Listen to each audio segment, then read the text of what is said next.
د ښکلا ورکوونکي څښتن طلا په ښکلي نامه د شملې راډیو د فیسبوک پاڼې قدرمندو لیدونکو په خاصه توګه د امیل خپرونې قدرمندو مینوالو تاسو ته هرکلی ښه راغلاست وایم. هیله یم ټول به روغ جوړ د صحت او عافیت په جامو کې پټ یاست. خوشحاله یم چې یو ځل بیا زه عایشه پښتنه ستاسو قدرمندو چوپړ ته حاضر شوې یم.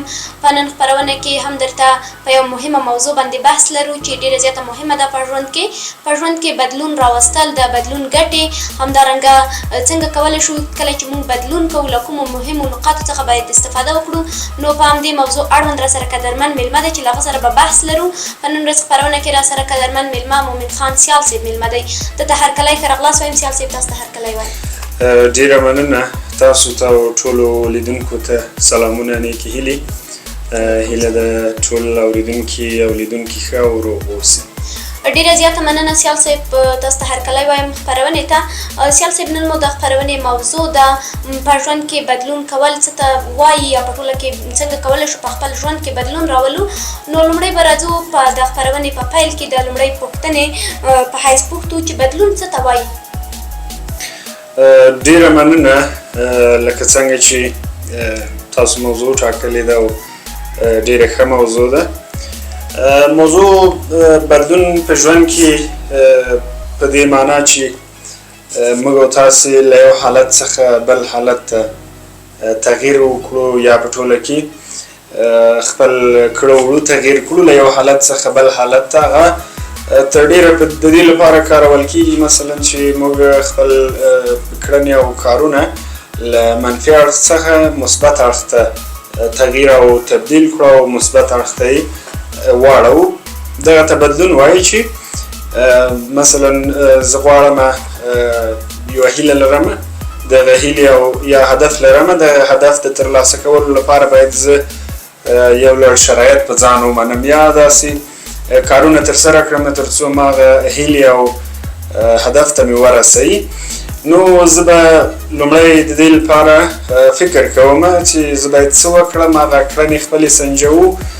له هغه وروسته بیا په دې کار کوو چې موږ په خپل ژوند کې بدلون رامنځته کړو او تغییر رامنځته کړو تر څو په خپل ژوند او په راتلونکي کې بیا هغه خپل هدف او خپلې موخې ته ورسوو. ډېره زیاته مننه سیال صاحب. د بدلون او تغییر ترمنځ توپیر څه دی؟ د بدلون او تغییر ترمنځ توپیر شته. بدلون په دې معنا چې موږ په ژوند کې یوې برخې ته یا یو جز ته تغییر ورکوو او البته بدلون ورکوو، او بدلون په دې معنا چې البته تغییر په دې معنا چې موږ په خپل ټول ژوند ته او خپل ټولو کړو وړو ته تغییر ورکوو یا هغه بدلوو او بدلون ورکوو. ډېره زیاته مننه سیال صاحب. راځو بلې پوښتنې ته که نه؟ ډېره زیاته مننه ښاغلی سیال صاحب. راځو بلې پوښتنې ته. د بدلون په څنګه دی اوس جوهر ملک له دې سره دماغ.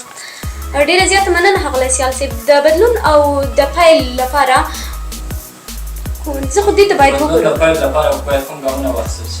لومړني ګامونه واخیستل شي. ډېره زیاته مننه سیال صاحب. کله چې یو څوک غواړي بدلون وکړي کوم لومړني ګامونه باید واخیستل شي د بدلون په لاره کې؟ بالکل. نو کله چې یو څوک غواړي بدلون رامنځته کړي په خپل ژوند کې او غواړي پرمختګ وکړي، د هغه لپاره طبعا ځینې کارونه دي چې دی باید ترسره کړي او دی باید تر هغه وړاندې چې دی په ځان کې بدلون راولي. البته کړنې د دې لپاره زمینه مساعده وي تر څو دی په خپل ژوند کې بدلون رامنځته کړي او د خپلو اهداف او خپلو موخو په لور ولاړ شي او حرکت وکړي. د هغه لپاره لومړی خپله موخه او هدف پیژندل ډېر اړین دي چې موږ اول خپله موخه او هدف ځان ته روښانه کړو او خپله موخه وپېژنو.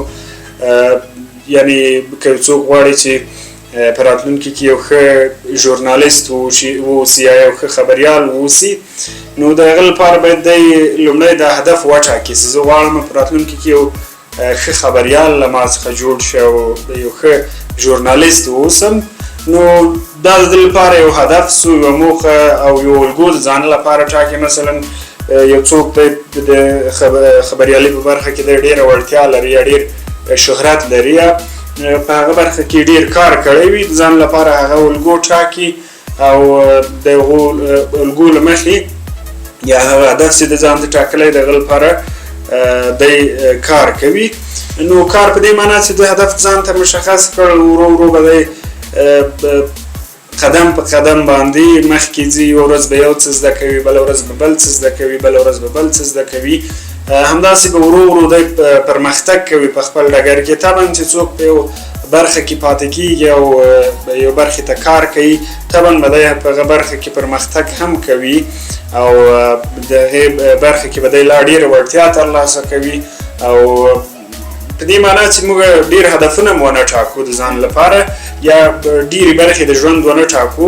که مثلا موږ یوه ورځ د هدف دا وي چې یو ښه ژورنالیست شمه، یو ورځ مو بیا هدف دا وي چې زه په راتلونکي کې یو ښه ډاکټر شمه، یو ورځ مو هدف دا وي چې زه یو ښه انجینر شم یا یو بل یو د ژوند یوه برخه وټاکو. موږ نشو کولی چې په یو وخت کې دغه ټولو اهداف او موخو ته ورسیږو، یا په یو وخت کې موږ یو ښه خبریال هم واوسو، په یو وخت کې موږ یو ښه ډاکټر هم واوسو، یا په یو وخت کې موږ یو ښه انجینر یا یو بل څه هر څه چې وي هغه موخه او هدف د ټاکلی وي واوسو. په دغه ټولو کې به م لږ لږ څه کار کړی وي، اما دې ځای ته به رسېدلي ونه اوسو چې موږ په هغه کې ډېر پرمختګ وکړو او ډېرې لاسته راوړنې ولرو په دغه برخه کې. بل دا ده چې د خپلو موخو لپاره یو چوکاټ جوړ کړو، یو داسې چوکاټ یا تابلو جوړ کړو چې په هغه کې هغه خپلې موخې په ښه توګه مشخص کړو، په هغه ته قدمونه یا غزینې هم مشخصې کړو چې زه باید لومړی دا کار وکړم، په لومړۍ زینه کې زما دا کار وي، یا د ځان لپاره دا کار وکړم چې زه حداقل لږ څه په د هدف او خپل موخې په لوري مې حرکت کړی وي.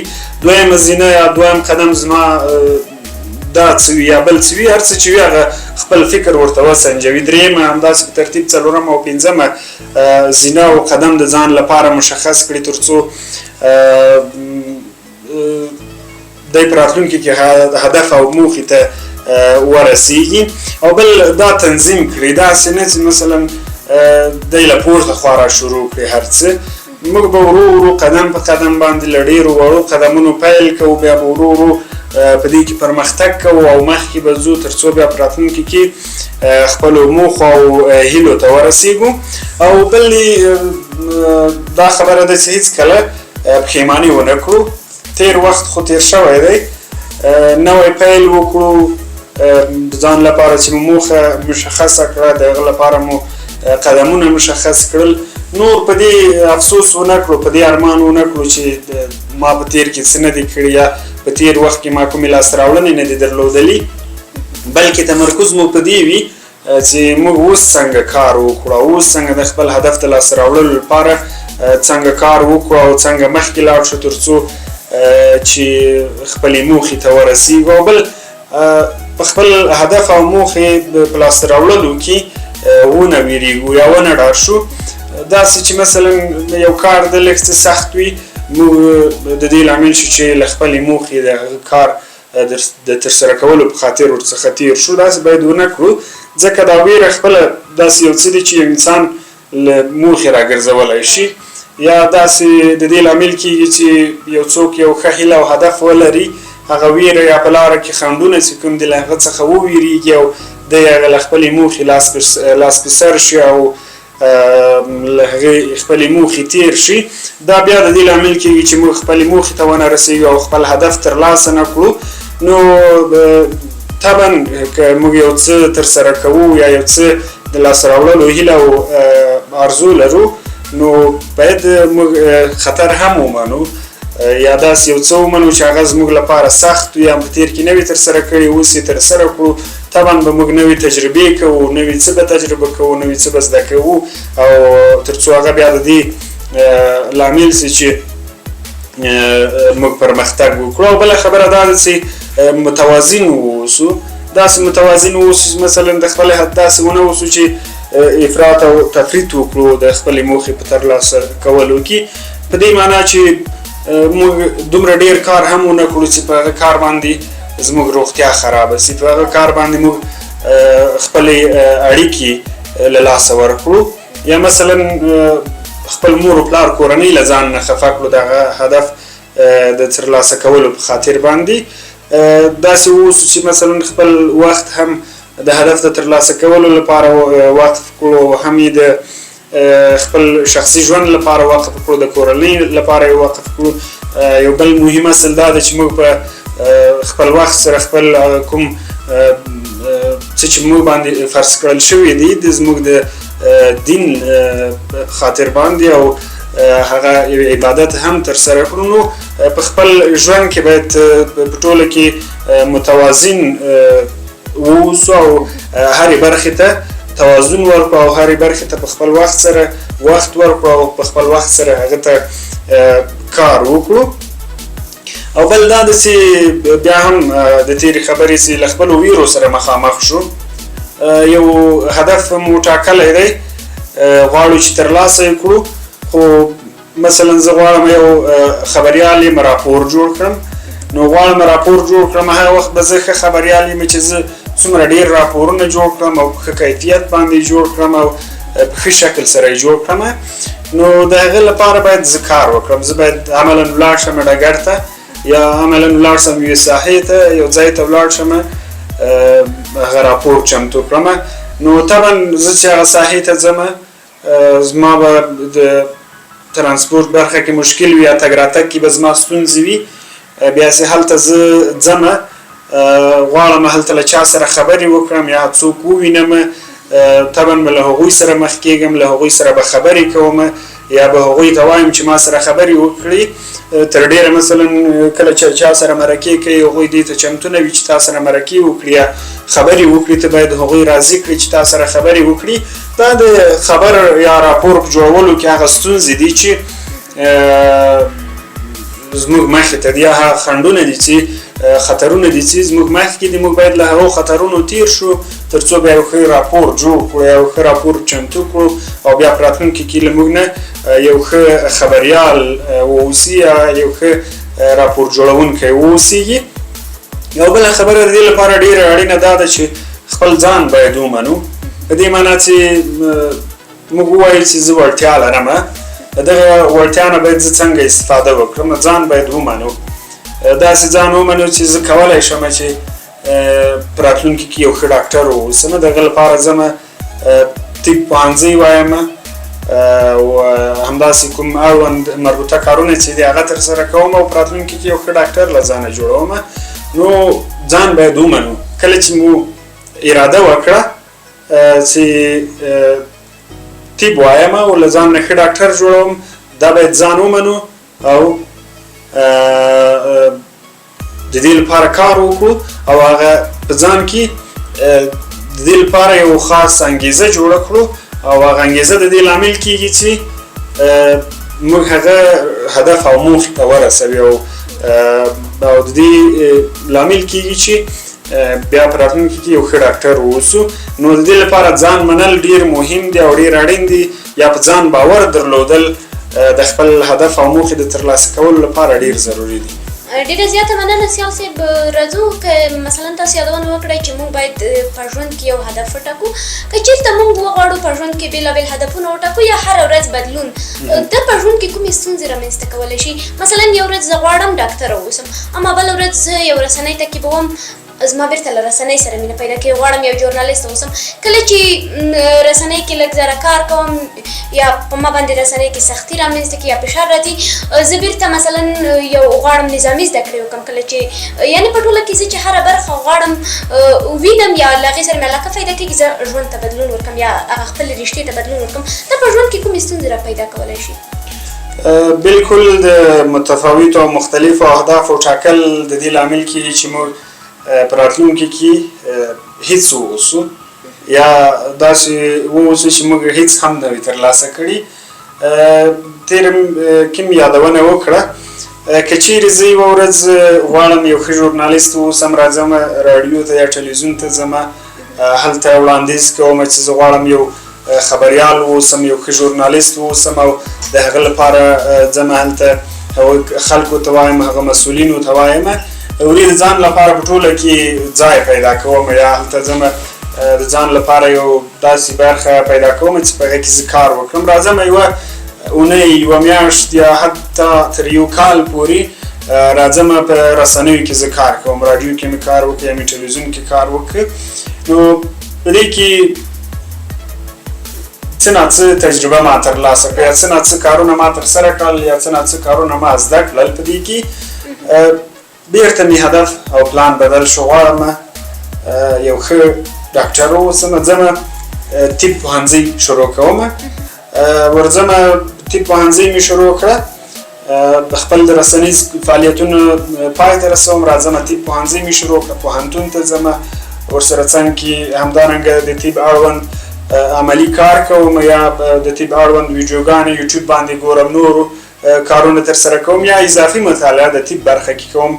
راځو یو کال 2 کاله مو طب ولوسته، یا 3 کاله طب ولوسته، ځو دا ډګر هم پرېږدو، ورځو بله برخه شروع کوو.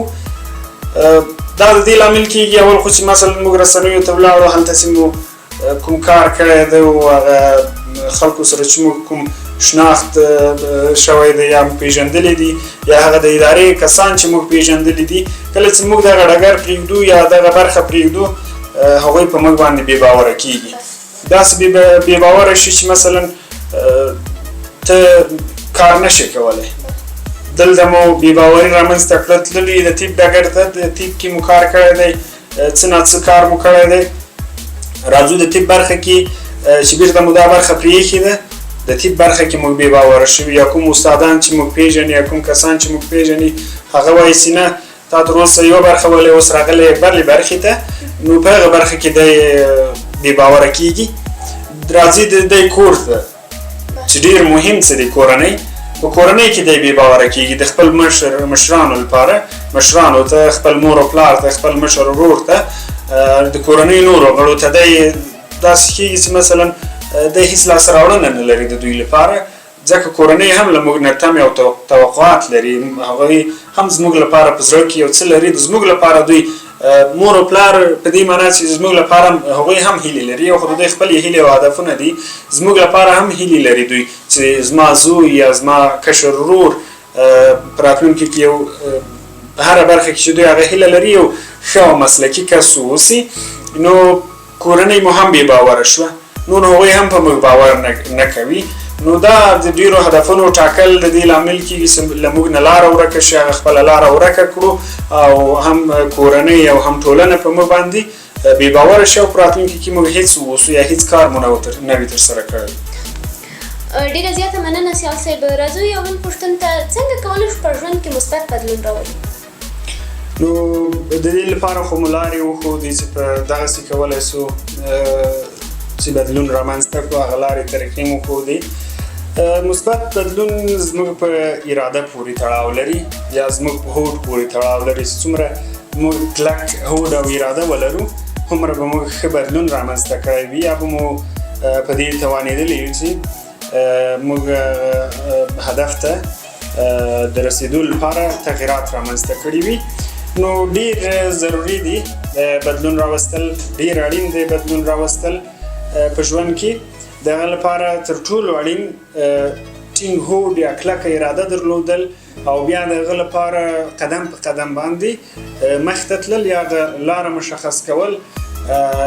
دا د دې لامل کېږي چې زموږ په ژوند کې بدلون رامنځته کړو، او د راتلونکي لپاره کوم هدف چې مو ټاکلی د هغه لپاره ډېر ښه کار وکولی شو، او په ډېر لږ وخت کې او په ښه توګه سره موږ هغه خپل هدف ته رسېدلي واوسو. نو د هغه لپاره ټینګه اراده درلودل، ورسره څنګ کې هدف ته د رسېدو لپاره لار ټاکل یا لار غوره کول، هغه چوکاټ ورته جوړول، او همدارنګه عملا کار پیلول.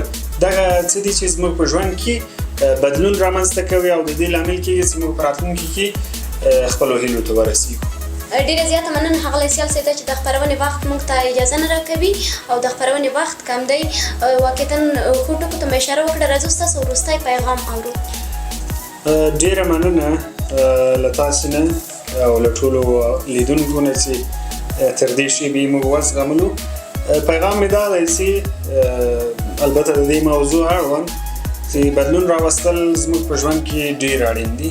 که موږ چېرته بدلون رانولو یا بدلون رامنځته نه کړو موږ خپلو هدفونو او خپلو موخو ته نشو رسېدلی نو مثبت بدلون لپاره کوم خبرې چې موږ وکړې ډېر اړینې دي ډېرې ضروري دي باید په خپل ژوند کې که تر اوسه مهاله موږ بدلون نه وي راوستی موږ باید بدلون راولو او د دې لپاره کار وکړو او د لاسته راوړلو لپاره د خپلو هدفونو او خپلو موخو لاسته راوړلو لپاره مثبت بدلون رامنځته کړو. ډېره زیاته مننه مومن خان خیال صاحب چې خپرونه کې مو راسره ګډون وکړ. ډېره مننه له تاسو هم. ډیره زیاته مننه د شملې فیسبوک پاڼې قدرمندو لیدونکو او په خاصه توګه د امیل خپرونې مینوالو. نن ورځ مو د خپرونې موضوع په ژوند کې بدلون راوستل بدلون څه ته وایي نو د همدې موضوع اړوند راسره قدرمن میلمه وو مومن خان سیال صاحب. نړۍ مننه ورنه چې خپرونې ته راغلی. تر بیا بلې خپرونې چې ځای شه پښتنه ستاسو قدرمندو چوپړ ته زه لیږم تاسو په لوی بښونکي څښتن ته لاس پرم د الله په امان.